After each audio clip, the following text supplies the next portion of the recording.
स्वागत है एनवीएफ न्यूज पर। मैं हूं आपके साथ रोहित। अब एक नई जंग की क्या शुरुआत होने जा रही है, क्योंकि चीन ने कह दिया है कि ताइवान चीन का ही एक अभिन्न अंग है। इसके अलावा 26 एयरक्राफ्ट, 7 युद्धपोत ताइवान के आसपास देखे गए हैं। ताइवान की एनर्जी सप्लाई काटने की पूरी प्लानिंग चीन की तरफ से है। तो जिस वक्त अफगानिस्तान, पाकिस्तान, ईरान के साथ इजराइल, अमेरिका और दुनिया के तमाम देश जंग में उलझे हुए हैं, क्या उस बीच फायदा उठाने की भी कोशिश कर रहा है चीन? इसी पर चर्चा करेंगे कि किस तरीके से ताइवान को चारों तरफ से घेर लिया गया है चीन की तरफ से।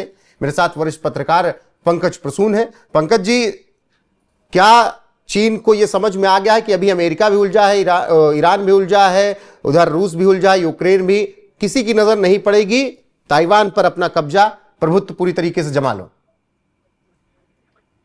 रोहित, ताइवान टापू है, चारों तरफ समंदर से घिरा हुआ, और उसके सबसे नजदीक जो देश है वो है चाइना, मात्र 133 किलोमीटर। इतना ही फासला है दोनों में।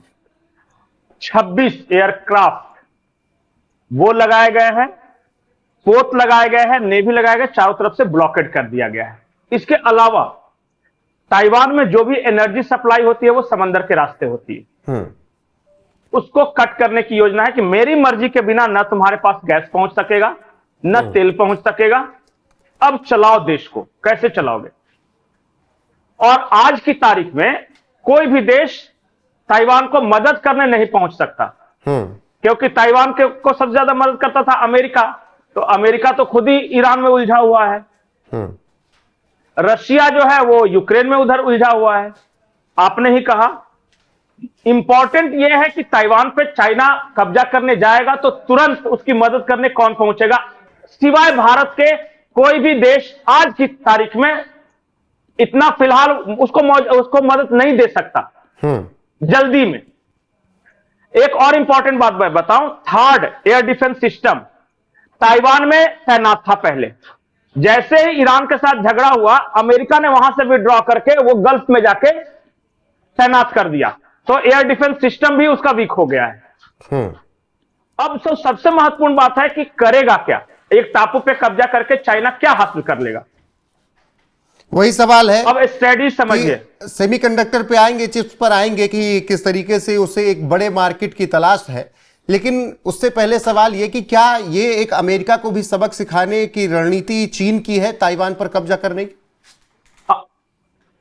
वहीं पे मैं आ रहा था। अमेरिका की पूरी अर्थव्यवस्था डाटा और चिप पे आश्रित है। जितनी बड़ी कंपनियों के आप नाम ले लीजिए, चाहे एप्पल हो गया फोन, उसका जो चिप होता है सब ताइवान से बन के आता है। जितना आर्टिफिशियल इंटेलिजेंस जो भी आप कर लीजिए, वो सारे चिप वो बन के जाता है ताइवान से। ताइवान का ब्लॉकेड की मतलब कि चिप की सप्लाई दुनिया को बंद। एक कंपनी है Taiwan semiconductor manufacturing company, TSMC। वो TSMC जो है दुनिया के 70% चिप और नैनो चिप सप्लाई करती है, 70%। और जैसे ही वो चिप सप्लाई बंद होगा, दुनिया की अर्थव्यवस्था धड़ाम से नीचे गिर जाएगी। और खास करके ये फाइनेंशियल सेक्टर और जो बड़ी बड़ी गाड़ियां आ रही हैं, उनकी भी चीजें, उनकी भी चिप्स वहीं से बन रही हैं, ताइवान से हैं। बिल्कुल बिल्कुल। तो कहा यह जाता है कि जो 19वीं शताब्दी थी वो तेल की शताब्दी थी, कि जिसके पास ऑयल है वो किंग है। जो मौजूदा शताब्दी जो आने वाली है वो चिप और डाटा की शताब्दी होगी। जिसके पास डाटा है वो किंग है। आटा हो या ना हो, आपके पास डाटा जरूर होना चाहिए। उसी डाटा के लिए चीन लड़ रहा है। चाइना की स्ट्रेटजी साफ है कि एक बार मेरे पास दुनिया भर का डाटा आ गया और वो चिप बनाने वाली टेक्नोलॉजी अगर मेरे पास आ गई तो हम अमेरिका को घुटनों पर ला सकते हैं। और इसी रणनीति के तहत ये युद्ध करेगा भी तो बहुत फास्ट करेगा। वो सिर्फ वेट कर रहा है डोनाल्ड ट्रंप के चीन दौरे की। इसी महीने में वो डोनाल्ड ट्रंप चाइना आने वाले हैं, और अगर ये यात्रा सुखद रही तब तो फिलहाल टल सकता है। अगर इस यात्रा में किसी तरह की कोई कड़वाहट आई तो डोनाल्ड ट्रंप को 4 युद्ध लड़ने पड़ेंगे। एक ताइवान में, एक ईरान में, एक कंबोडिया और थाईलैंड में, और एक यूक्रेन में लड़ ही रहे हैं। लेकिन तो क्या 4 फ्रंट पे अमेरिकी अर्थव्यवस्था युद्ध को संभाल सकती है? मैं ये नहीं बोल रहा कि कौन जीतेगा कौन हारेगा, उसका जो प्रेशर पड़ेगा अमेरिका की अर्थव्यवस्था पे, उसको संभालना है। और एक बार जान जाइए, फरवरी के लास्ट में मिड टर्म पोल्स भी हैं अमेरिका में। अगर चारों तरफ से युद्ध में उलझे रहे, अर्थव्यवस्था डाउन रही, अनएम्प्लॉयमेंट बढ़ी, चिप सप्लाई रुक गया, टेक्नोलॉजिकल कंपनियों का शेयर गिरने लगा, फाइनेंशियल कंपनियों का गिरने लगा, तो डोनाल्ड ट्रंप का क्या होगा? लेकिन पंकज जी, डोनाल्ड ट्रंप से ही यहां पर एक सवाल यह बनता है कि डोनाल्ड ट्रंप ने मादरो को उठाया, सबने देखा वेनेजुला के राष्ट्रपति को, तो क्या अब चीन भी उसी तरीके का बयान देकर कि ताइवान हमारा अभिन्न हिस्सा है, क्या यह बताना चाहता है कि तुम कर सकते हो तो हम भी कर सकते हैं? ताइवान में 2 पार्टियां हैं। एक पार्टी है प्रो चाइना, CIA फंड करती है, जिसको CIA फंड करती है वो अभी सत्ता में है। तो इसलिए लग रहा है कि ताइवान जो है आज अमेरिका के ज्यादा करीबी है। करना कुछ नहीं है, इसको आक्रमण करके अपनी वाली पार्टी को सत्ता में सिर्फ बैठा देना है। और उसके बाद जब प्रो चाइना हो जाएगी और वन चाइना पॉलिसी के तहत वो चाइना का हिस्सा हो जाएगा, तो अमेरिका कुछ नहीं कर सकेगा। सिर्फ बाकी सारे उसको ऑटोनॉमी रहेगी। सिर्फ 3 चीजें चाइना को देखना होगा, उसका डिफेंस, उसका कम्युनिकेशन और उसकी विदेश नीति। हमारे यहां कैसे था, वो कश्मीर में जो नेहरू साहब करके गए थे, तो उसी तरह का कोई स्ट्रेटजी है कि चाइना हमारा हिस्सा है और फिर धीरे धीरे उसका इंटीग्रेशन होगा, जैसे कि उसने ये ताइवान कर चीन, चाइना ने बहुत सारे हिस्से को मिलाया है जहां से दलाई लामा भागे थे भाई। वो हिस्सा आज पूरी तरह तिब्बत था, इंडिपेंडेंट कंट्री था, इसी तरह आक्रमण किया। आज तिब्बत के बारे में, तिब्बत पार्ट ऑफ चाइना।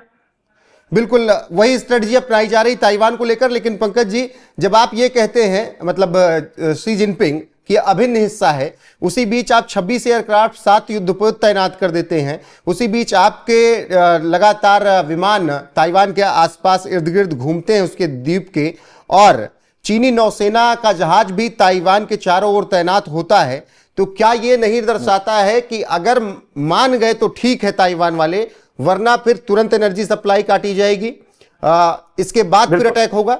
ये युद्ध कैसे लड़ा जाएगा? क्या डिजिटल दौर की तरह लड़ा जाएगा या फिर बम बारूद मिसाइल वाला? नहीं, इस वक्त ट्रंप एक और मुसीबत में फंसे हुए हैं। नाटो बिल्कुल डिसइंटीग्रेट होने की स्थिति में है। अभी डोनाल्ड ट्रंप मदद मांग रहे हैं, लेकिन कोई भी यूरोप का देश उनके लिए लड़ने के लिए तैयार नहीं। एक खबर यह भी है कि ईरान युद्ध में इजराइल और अमेरिका, इसके बीच भी डिफरेंसेस आ गए हैं। अमेरिका चाहता है कि ईरान के युद्ध को तुरंत खत्म करें, क्योंकि उसके इकोनॉमी पे प्रेशर पड़ रहा है।